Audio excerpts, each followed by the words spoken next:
Hello, first kinder and second graders. I am so excited to see you here today. So today we're going to continue with our research. And today we're going to be reading the book, What Eats What in a Desert Food Chain by Susan Slade. So it's this book right here. Now, let's start thinking of what we already know. We know where our animal lives. In my case, I'm researching a frog, but you might be researching a bear or a lion. Lots of you are researching lions. I know that's because we're the Newfield Lions, right? But we need to start thinking, what eats my frog and what does my frog eat? Because that is what creates our focus, the food chain. And that's what we're going to be looking at. Now, here are some ideas that I want you to start thinking about. Ideas to watch. Are all food chains the same? Stop and think, are they all the same? Well, we still don't know because we don't know exactly what a food chain is. So I want you to start thinking about what we already know about the frog that I have showed you, and I want you to start thinking about the desert food chain. So I'm going to go through this book quickly, and then we're going to come back to the idea if all food chains are the same. So put on your thinking cap, put it on. And I'm going to stop at parts and stop and make you think to see what you have to say. So here he goes. What Eats What in a Desert Food Chain by Susan Slade and illustrated by Ann Wortham. From a prickly cactus to a quick coyote, all living things are part of a food chain. Each plant or animal in a food chain is connected because each one eats the one before it. So, would that be like a circle? Are you thinking about that? Right, where we start with one animal, and then we go to the next animal, and the next animal, and the next animal? If you said yes, you're right. Thumbs up to you. So let's keep going. The bright sunny desert is full of plants and animals. Most food chains rely on sunlight, and in the desert there's plenty of it. So the sunlight helps the plants grow. I'm thinking about that. Now, an ocotillo plant stretches its long arms towards the sun. Bright red flowers bloom, a warm wind scatters the seeds. Can you see that? Can you see the ocotillo? That's called a producer. It's the first part of the food chain. It's a plant. Soon the ocotillo loses all of its seeds and flowers, and a kangaroo rat nibbles the crunchy seeds on the ground. Can you see it? Right? Can you see how it's starting to munch? The kangaroo rat stops to rest. A young rattlesnake waits and watches. The snake attacks. Oh, scary. The snake curls up in the sunlight. It isn't safe for long. A hungry roadrunner sips by and snatches its next meal. I want you to stop and think. Is this what we said? That one animal eats the other animal? Let's see who has eaten who.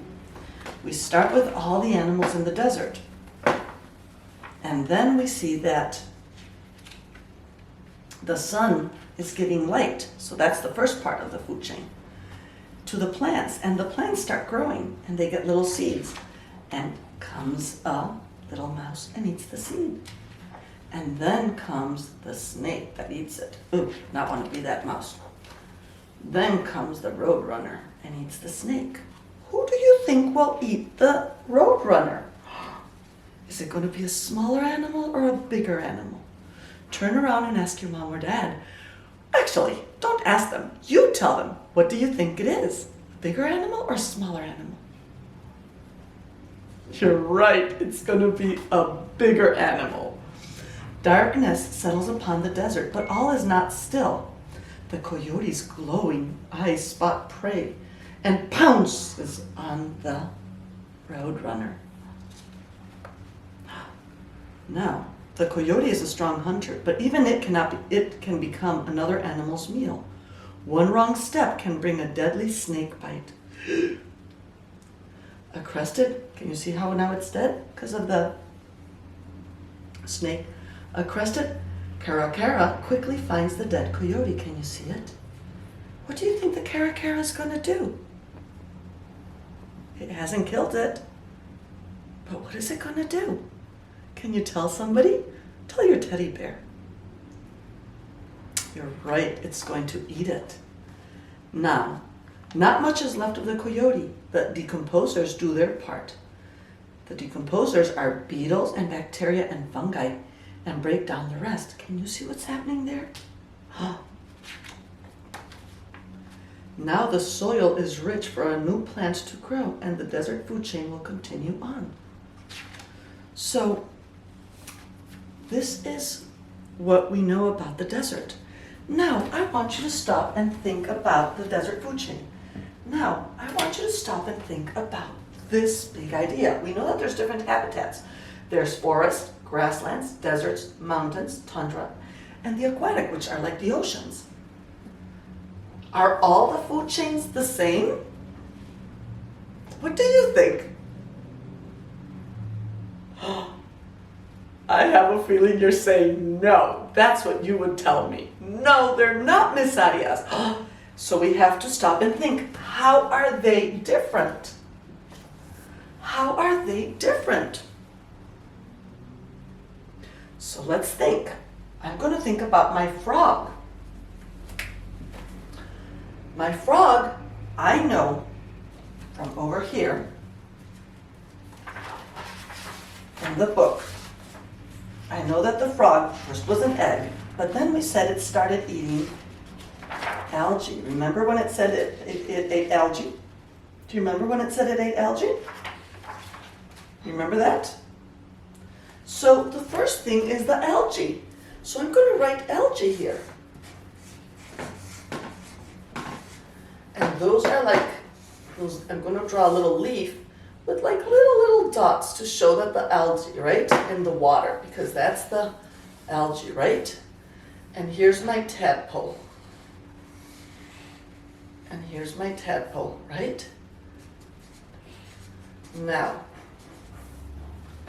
as my tadpole grows, it's eating the algae, but somebody's going to come eat it. Who do you think is going to eat that tadpole? Who eats some of those tadpoles?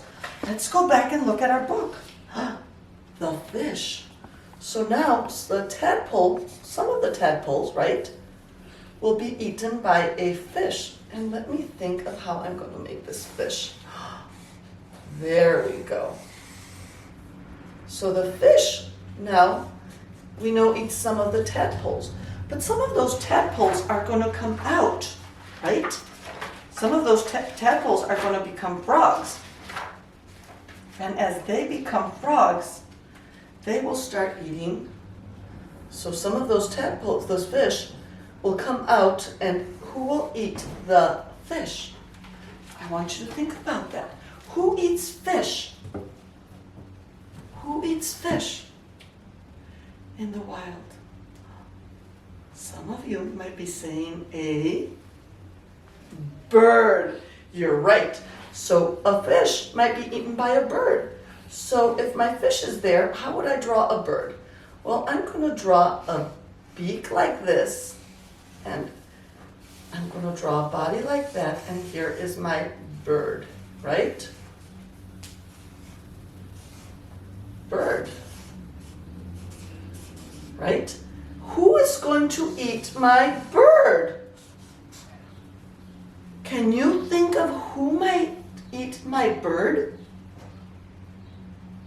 We saw one of those in there. Who might it be? It could be a slithers, right? It could be a snake, right? So there's my long snake, right? And who would eat the snake? Who could eat a snake, or who would fight a snake? Maybe a bigger bird, right? Or if not a bigger bird, it might be another animal, like a tiger or any of those, right?